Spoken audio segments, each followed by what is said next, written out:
Good afternoon. मैं doctor Amit Kumar as a dental surgeon hospital road Motihari में पिछले 13 सालों से प्रैक्टिस में हूँ। कल मैं अपने क्लिनिक ओपीडी में था, शाम के 6 बजे मरीजों को देख रहा था। उसी बीच आपके कॉलेज के सर का फ़ोन आया कि सर एक हम लोगों ने टॉपिक रखा है हेल्थ से रिलेटेड, जिस पे चाहते हैं कि आप अपना विचार रखें।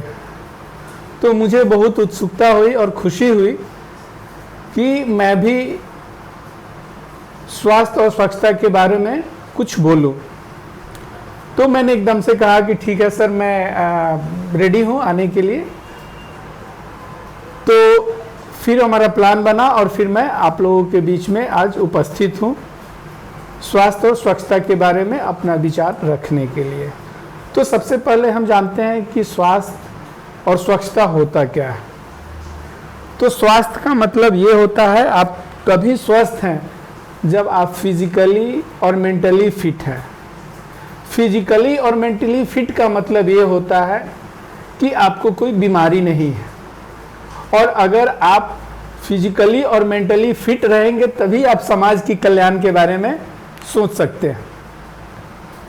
अब आता है स्वच्छता। स्वच्छता का क्या लाभ है? अगर स्वच्छ होंगे हम तो हम बीमारी हम में नहीं होगा, बीमारियों से लड़ने की क्षमता हम में डेवलप होगी। तो हमें स्वच्छ रहना भी जरूरी है। स्वच्छ रहने से बहुत सारी बीमारी से हम बच सकते हैं। स्वच्छता हमारे जीवन का एक बहुत ही महत्वपूर्ण हिस्सा है। अगर हम स्वस्थ रहते हैं तो हमारे अंदर से एक कॉन्फिडेंस बिल्डअप होता है। एग्जाम्पल के तौर पे अभी मैं आपके पास लेक्चर अटेंड करने आया हूं। अगर मैं स्वच्छ नहीं हूं, मेरे कपड़े गंदे हैं, प्रॉपर प्रेस नहीं है, तो मुझे इंफीरियरिटी कॉम्प्लेक्स फील होगा। तो हमारे रोजमर्रा की जिंदगी में भी स्वच्छता का बहुत ही इंपॉर्टेंस है। स्वच्छ रहने से बहुत सारी परेशानियों से हम बच सकते हैं। अगर हम स्वच्छ रहेंगे तो हम स्वस्थ रहेंगे। हम स्वस्थ रहेंगे तो हमारे जो लाइफ में जो जो ज़रूरतें हैं उसको हम प्रॉपर टाइमली पूरा करेंगे। नहीं तो स्वच्छ नहीं रहेंगे तो हम बीमार पड़ेंगे। बीमार पड़ेंगे तो जो हमें काम जब करना है उसके प्रति हम ध्यान नहीं देंगे। क्या मैं सही बोल रहा हूँ ना बच्चों? अब आता है स्वास्थ्य का मतलब क्या होता है।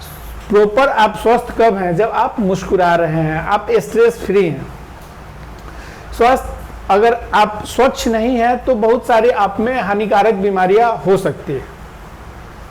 अब स्वच्छता से अगर कोरिलेट करते हैं तो जैसे कि मानव या पशु जो अपना मल त्याग करता है, अगर हम उसके संपर्क में आते हैं और प्रॉपर हैंड वॉश नहीं करते हैं, हाथों को कुछ लोग गया नल पे पानी लिया ऐसे ऐसे किया निकल लिया, नहीं, प्रॉपर हैंड वॉश करके तब भोजन करना है। इसके अलावा आपको शौचालय इस्तेमाल करना है। इवन हमारे गवर्नमेंट की तरफ से एक रूल है कि अगर आप कहीं वॉशरूम करने जाते हैं और जगह नहीं पर्याप्त होता है, मतलब वहाँ कहीं शौचालय की व्यवस्था नहीं है, तो आप होटल में भी जा करके रिसेप्शन काउंटर पे रिक्वेस्ट कर सकते हैं कि सर मुझे वॉशरूम जाना है, और वो आपका फ्री सर्विस होता है और रिक्वेस्ट पे उन्हें अलाउ करना है। अगर वो अलाउ नहीं करते हैं तो उनके अगेंस्ट आप कंप्लेन कर सकते हैं, जैसा कि मैंने इंटरनेट पे पढ़ा था। तो आपको शौचालय के लिए मोटिवेट करना है कि जहां भी जरूरत हो वहां शौचालय का इस्तेमाल करें, यहां वहां ना थूके। अब कई बारी एक बारी मैं किसी बैंक में गया था, तो वहाँ दीवार पे मैंने देखा कि जगह जगह वो भगवान के मूर्ति, और मस्जिद वाले जो होते हैं उनके भी उर्दू में कुछ कुछ लिखा हुआ, और हिंदू वाले भी भगवान के मूर्ति लगे हुए थे। तो मैं वहाँ पूछा कि सर ये मुझे अजीब लगा, ये सब यहाँ लगा हुआ। तो उन्होंने हंस के जवाब दिया कि सर फिर भी आप देखें हैं वहाँ लोग थूके हुए थे। हमने मूर्ति इसलिए लगाया था कि कम से कम लोग ना थूके वहाँ, लेकिन फिर भी थूक रहे थे। अब आप समझ लीजिए कि हम कितने स्वास्थ्य के प्रति जागरूक हैं। हमारे प्रधानमंत्री जी इतने स्वास्थ्य जागरूकता के प्रति अभियान चला रहे हैं, और हम क्या कर रहे हैं कि जो मूर्ति है हिंदू या मुस्लिम के जो भी लगे हुए हैं वहाँ भी जा कर के थूक रहे हैं। तो ये अच्छी बात नहीं है। हमें उन्हें मोटिवेट करना चाहिए। अब एक बारी कोई थूक रहा था तो मैं वही बगल से निकल रहा था, मैं बोला कि आप क्यों गुटखा खाते हैं, ये अच्छा लगता है कि यहाँ वहाँ थूक रहा है। तो सर इससे ना मुझे मेंटल पीस मिलता है, स्ट्रेस फ्री हो जाता हूँ। तो मैंने बोला कि गुटखा ही क्यों, एक तो आप बात कर रहे हो तो मुंह में गुटखा लियो तो प्रॉपर आपसे वर्ड नहीं निकल रहा है, और जब मुंह में ज्यादा भर जा रहा है तो आप इधर उधर फेंक रहे हो, कुछ आपके कपड़े पे भी गिर रहा है। इसकी जगह आप सौंफ यूज कर सकते हो, इलायची यूज कर सकते हो, आपके हेल्थ के लिए भी ठीक रहेगा। तो हमें उन्हें भी मोटिवेट करना है कि भैया आप गुटखा ये सब या पान खा रहे हैं उसको अवॉइड कीजिए, और अगर आप इतना ही बेचैनी है आप में तो कम से कम ऐसे जगह थूकिए कि साफ सफाई प्रॉपर बना रहे।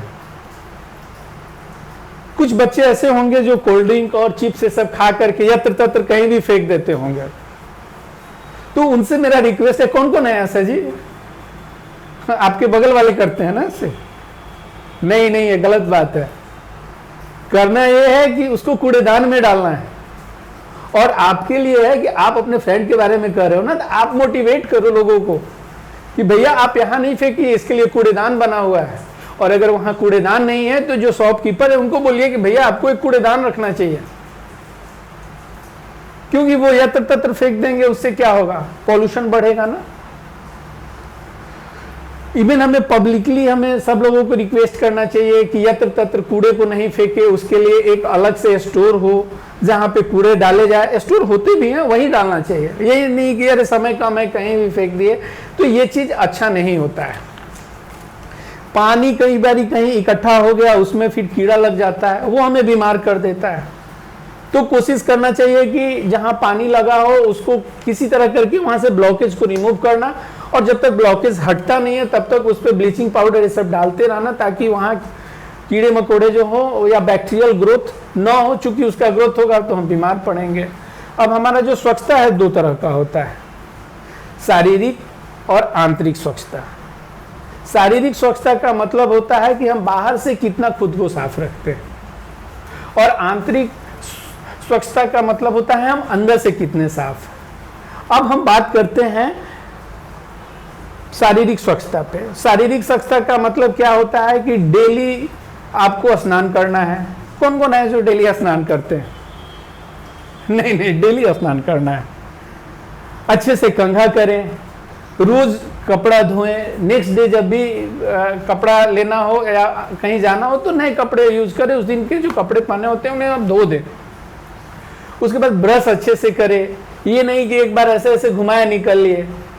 खाने के बाद प्रॉपर कुल्ला करें, ये नहीं कि मुंह में पानी लिए और दो तरफ घुमाए और निकल लिए, उससे आपका ओरल हाइजीन गंदा खराब होगा, उससे भी आपके इन्फेक्शन होंगे, और अगर इन्फेक्शन होंगे तो क्या होगा, आपके दांत खराब होंगे, दांत खराब होंगे फिर डेंटिस्ट, हमारे जैसे डेंटिस्ट के पास आओगे, फिर दांत निकलवाओगे, फिर दांत नहीं रहेगा तो आप क्या करोगे, आपके पास पॉकेट में कितना भी पैसा रहेगा लेकिन आप बगल वाले को खाते देखोगे, लेकिन आपके पास तो दांत होंगे नहीं, आप खा नहीं पाओगे। तो स्वास्थ्य धन है, यानी आप स्वस्थ हो तभी आप खा सकते हो, नहीं तो धन का भी कोई मतलब नहीं है। इसके अलावा गंदगी से हमें बहुत सारी जानलेवा बीमारियां होती है, तो इससे बचने के लिए भी गंदगी को हमें अवॉइड करना चाहिए। स्वच्छता का हमारे लिए बहुत ही महत्व है। हमारे शरीर में अगर हम स्वच्छ रहते हैं तो हमारे शरीर में एक बीमारी से लड़ने की प्रतिरोधक क्षमता डेवलप होती है। इवन हमें जंक फूड भी अवॉइड करना चाहिए, उससे भी हम बीमार पड़ते हैं। जंक फूड में भी बैक्टीरियल सब इन्फेक्शन होता है और पेट के लिए भी अच्छा नहीं होता है। कुछ पेशेंट्स आते हैं, वो कहते हैं कि देखिए ना हमारे बच्चे हमेशा बीमार रहते हैं, पेट तो कभी ठीक ही नहीं रहता है। और जब मैं बच्चों से पूछता हूँ कि बाबू आपका रूटीन क्या है, कॉलेज आते हो तो कभी कभी अंकल गुपचुप खा लेता हूँ, कभी कभी या अक्सर खा लेते हो, और फिर डॉक्टर के यहाँ आप आ जाते हो। तो जंक फूड भी अवॉइड करना है। मैं मीना बाजार जाता हूँ मोतिहारी में, तो मैं देखता हूँ कि गुपचुप मोमो ये सब पड़ा हुआ है और उस पर मक्खी झुकी हुई है, और क्या कर रहे हैं वहां लोग ले करके कटोरी और खा रहे हैं, उसको पे कर रहे हैं। अरे आप टेस्ट के लिए नहीं पे कर रहे हो, आप बीमारी के लिए पे कर रहे हो। तो जहां भी आपको मक्खी भिन भिनाते दिखे किसी फूड पे तो उसको अवॉइड करना चाहिए। अपने जो खाने वाला सब्जी है उसको प्रॉपर धो करके उसके बाद खाना बना करके खाना चाहिए कि उस पर जो गंदगी हो वो साफ हो जाए। खाना बनाने के पहले भी प्रॉपर हाथ धो लेना चाहिए। आप घर में एंट्री करते हो तो पहले गेट पे ही बाहर ही चप्पल निकाल करके पैर प्रॉपर धो करके एंट्री करना चाहिए। इसके बाद आता है डिजिटल स्वच्छता। डिजिटल स्वच्छता का मतलब होता है मोबाइल फोन, इंटरनेट और सोशल मीडिया के माध्यम से लोगों को मोटिवेट करना। छात्र का इसमें बहुत बड़ा महत्व है, क्योंकि छात्र ही हमारे देश के भविष्य हैं। अगर छात्र अगर अभी मोटिवेट होते हैं और लोगों को मोटिवेट करते हैं तो वो स्वस्थ होंगे, तो उन लोगों में बीमारियां नहीं होगी, और बीमारी नहीं होगी तो वो फिट रहेंगे, तो अच्छे से पढ़ाई करेंगे, उनका मैन पावर बढ़ेगा, तो हमारे देश का ग्रोथ होगा। तो इसलिए हमें साफ सफाई पे बहुत ध्यान देना है, और कोई भी अगर गंदगी दिखे तो उसको हटा देना है, और कोई गंदगी फैला रहा है उसको हटाते हुए समझाना है कि भैया इसका ये जगह है। उनको मोटिवेट करना है, लड़ाई नहीं करना है।